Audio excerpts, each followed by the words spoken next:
नमस्कार, स्वागत है आपका खबर फर्स्ट में। मैं आशुतोष पांडे। जिस तरह से आज खबर फर्स्ट ने एमएमयू मौलाना मजबूर हक यूनिवर्सिटी का पोल खोला, करप्शन का पोल खोला।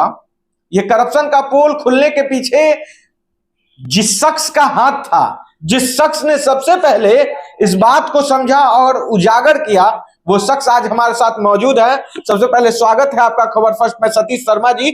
जी नमस्कार, धन्यवाद। सबसे पहली बात कि ये मामला आपके संज्ञान में कब और कैसे आया?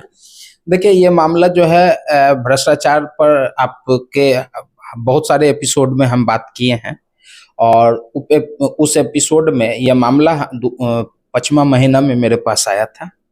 5वां महीना में मैंने विश्वविद्यालय को लिखित सूचना दिया था, विश्वविद्यालय और राज्य भवन को लिखित मैंने सूचना दिया था कि वित्तीय अनियमितता हो रही है, फंड का दुरुपयोग हो रहा है, सरकारी राशि का दुरुपयोग हो रहा है।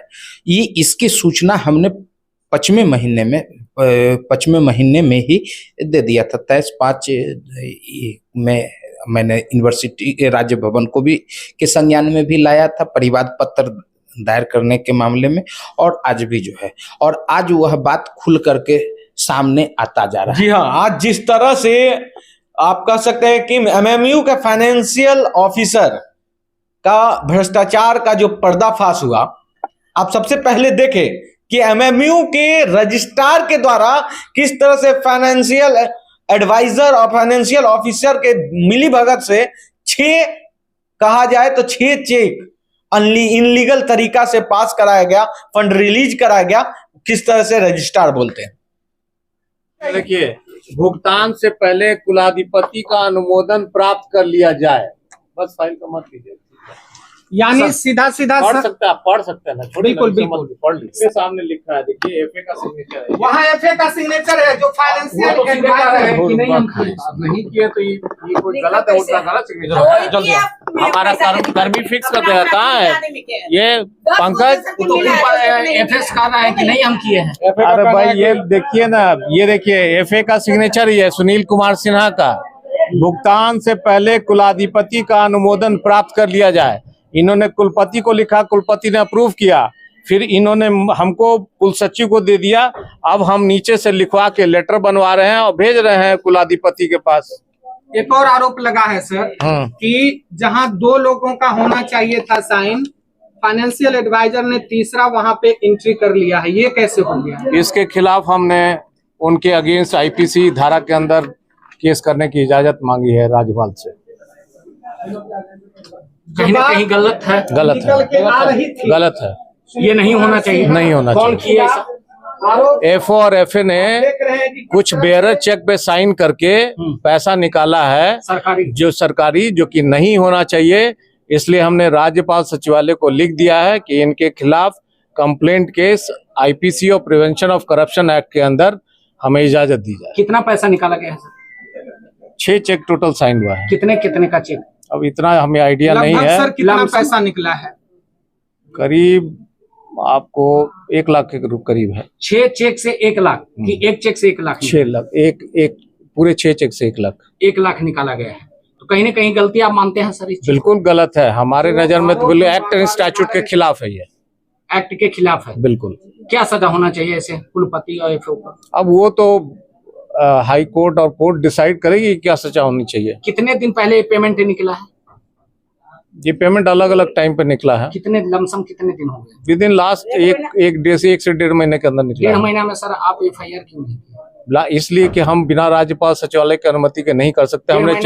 हमने चिट्ठी लिख दी थी, उसका कोई जवाब नहीं है, तो आज फाइनली हमने लिख के उनसे अनुमति मांगी है। अनुमति मिल गया? नहीं, अनुमति मांगी है, अभी तो लेटर गया है उनके पास। लेटर गया है कि इनके अगेंस्ट आईपीसी की धारा प्रिवेंशन ऑफ करप्शन एक्ट के अंदर हमने वीसी को लिखा है, कॉपी उन लोगों को दी है। राजीव जी कह रहे हैं कि वे विद्यालय से पैसा नहीं, इनको मायका नहीं। हाँ, इसीलिए इन्हीं लोगों की वजह से नहीं मिला है। एफओ 2 पेज का इस तरह से लिखते हैं, फिर हम लिखते हैं कि भाई ये लिखते हैं यहाँ पे वीसी लिखते हैं कि in the lights off comments payment of outsourcing staff में भी मेड, तो हम लिखते हैं FO comply the order of VC. फिर उसके बाद दोबारा ये लिख देते हैं कि कुलाधिपति के पास भेजिए। ये एफओ एंड एफए जो है ये सारा खेल कर रहे हैं यहाँ पे, अननेसेसरी गरीब लोगों को तंग कर रहे हैं, जो मैं पहले भी बता चुका हूँ।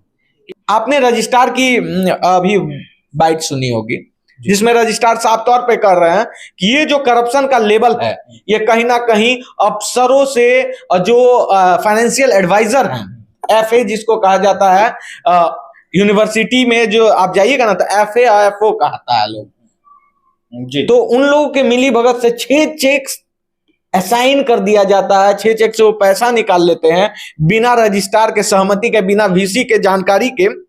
तो इस सारे मसले पे जानने के बाद जब आप पीआईएल किए थे, नहीं पीआईएल इसमें भी नहीं हुआ, अभी पीआईएल नहीं किए हैं, मतलब संज्ञान में शिकायत राजभवन में के संज्ञान में आपने शिकायत दर्ज कराया था, उसका कुछ आउटकम आया था राजभवन से? नहीं, आज तक कोई आउटकम नहीं आया है। और मैं आपको यह बता दूं, सबसे पहली बात क्या है कि वो जिस एफए की बात आप कर रहे हैं सुनील कुमार सिन्हा जी का, तो सुनील कुमार सिन्हा जी जो है वो बीएसएनएल से रिटायर कर्मी है।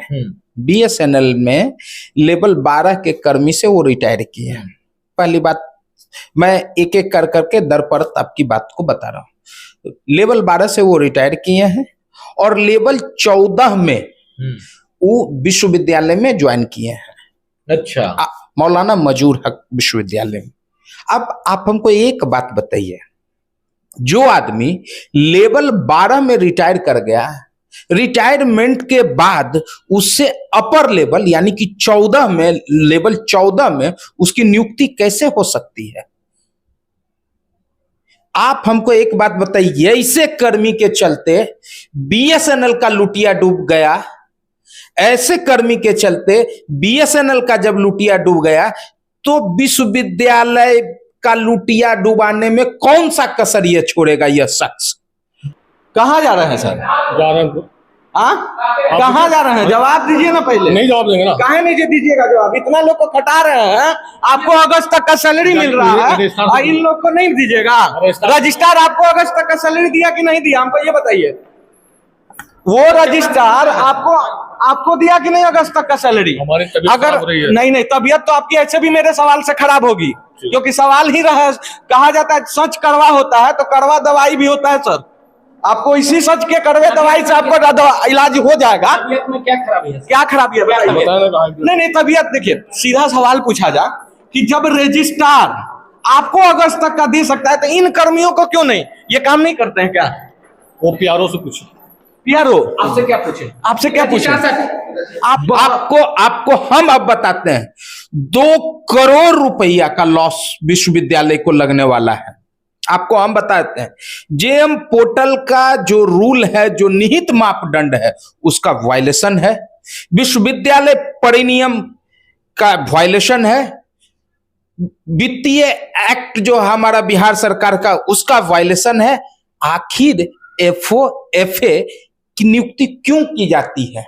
पहली बात हमारी समझिए, जो सरकार के राजस्व को कम से कम नुकसान हो, ज्यादा से ज्यादा विश्वविद्यालय को बेनिफिट हो, इसलिए ने इनका चयन किया गया है कि ज्यादा से ज्यादा राशि का दुरुपयोग हो, उसका मौज मस्ती हो। इसके लिए आप हमको एक बात बताइए, लग्जरियस गाड़ी खरीदा, लग्जरियस, आप गाड़ी पर आ रहे हैं, आपको हम बता देते हैं, शुरुआत पीरियड में 2017 में एक चमचमाती कार जो वीसी के लिए खरीदा गया था।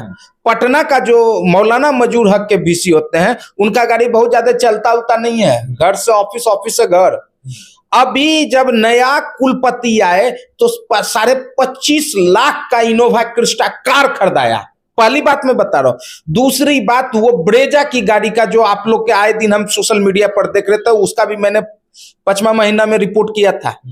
तो आप 14-14.5 लाख का वो गाड़ी खरीदाया। तो अब हम आपको वित्तीय रूल के अकॉर्डिंग हम आपको बात बताते हैं।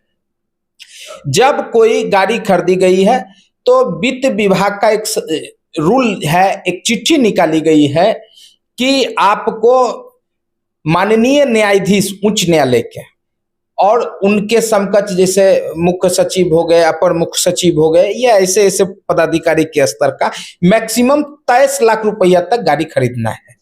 और जिस ब्रेजा की बात कर रहे हैं, जिसका नोटिफिकेशन दिखाया जा रहा है रजिस्ट्रार साहब के द्वारा कि ये जो है ऑफिस कार्य के लिए लिया गया था, वो जिनको गाड़ी मान्य है उनका 9 लाख रुपया है गाड़ी खरीदने का मैक्सिमम, जो वित्तीय रूल, वित्त विभाग का जो संकल्प है, वित्त विभाग की जो चिट्ठी है उसके अकॉर्डिंग मैं बता रहा हूं।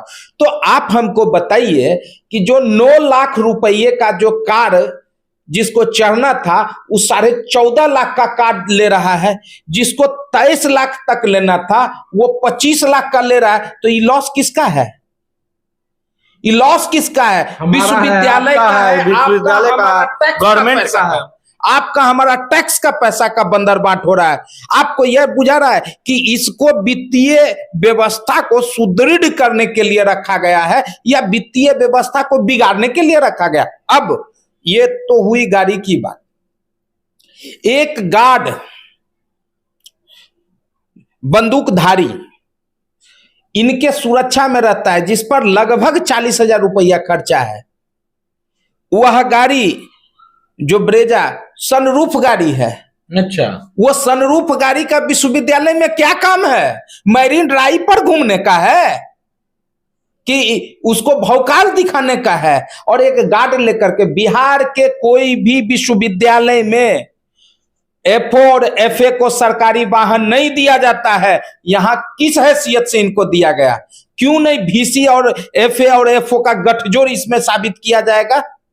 ये तो खुल के दिखा। मैं आपको बता दूं, जब मैं ग्राउंड पे मौजूद था और उस समय एफओ की जब जिस तरह से उनका इलिब्रेट मीडिया को इलिब्रेट कर रहे थे और बाहर के जो कर्मचारी थे उनसे बात करने पे एक चीज तो स्पष्ट तरह से सामने आई सतीश जी, कि कहीं ना कहीं वाइस चांसलर और एफओ एफए का कहीं ना कहीं मिली भगत है, जिसके कारण से आज इतना बड़ा बंदरबाट एमएमयू में देखने को मिला। आपको हम और बता देते हैं, ये जो है ना वीसी, एफओ, एफए, ये तीनों का एक गठजोड़ है।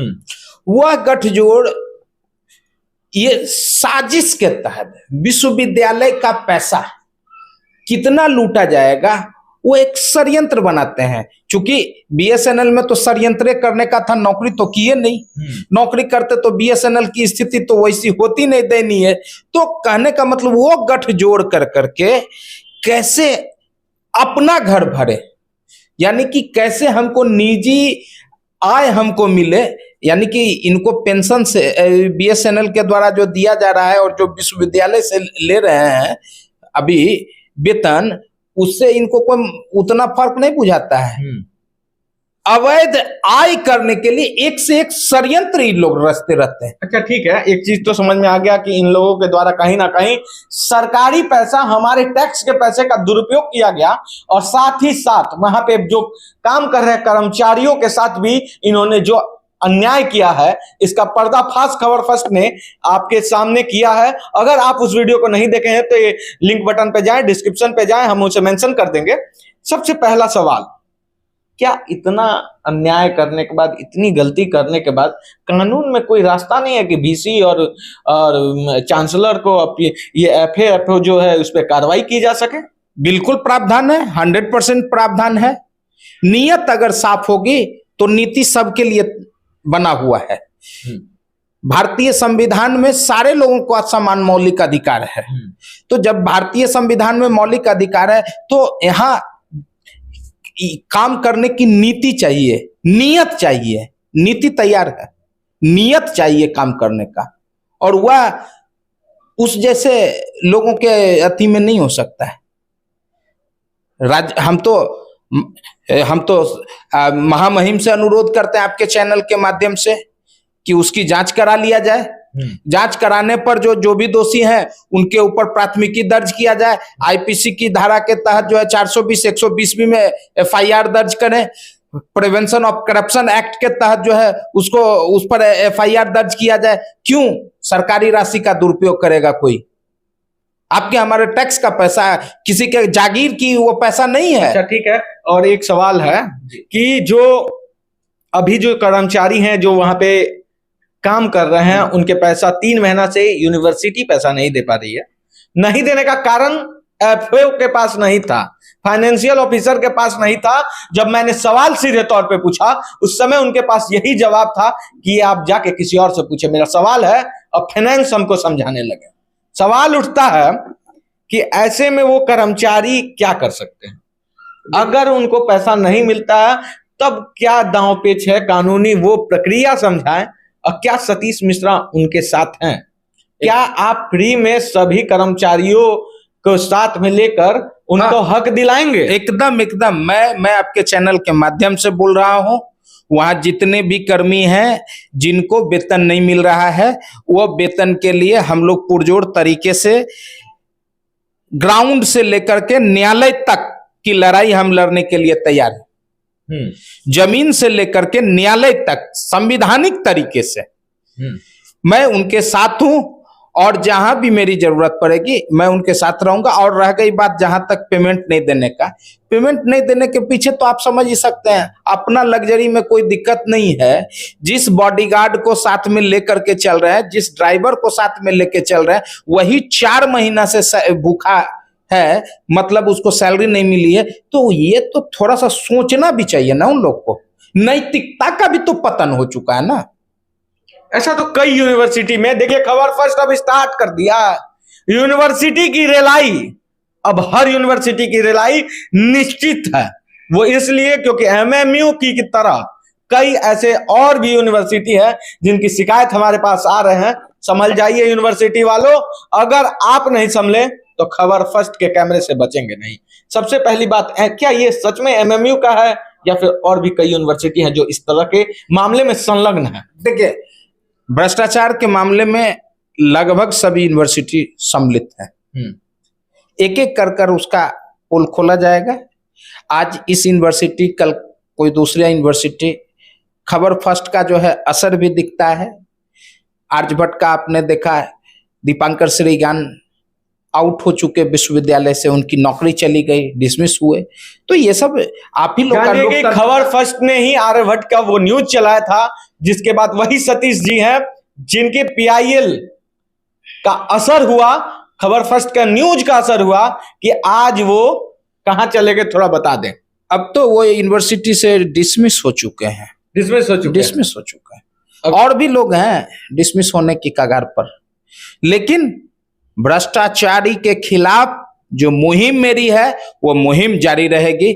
या तो विश्वविद्यालय को सुधार दीजिए, शैक्षणिक वातावरण बनाइए, छात्रों से लगाव कीजिए, छात्रों को से लगाव से बात कीजिए, उसका जो सही मांग है, डिमांड है, उसको पूरा कीजिए, और आपस में सामंजस्य बनाकर शैक्षणिक माहौल को सुदृढ़ कीजिए। और सुदृढ़ करके आप मैसेज दीजिए कि बिहार में भी करप्शन मुक्त एजुकेशन पॉलिसी चालू होगी।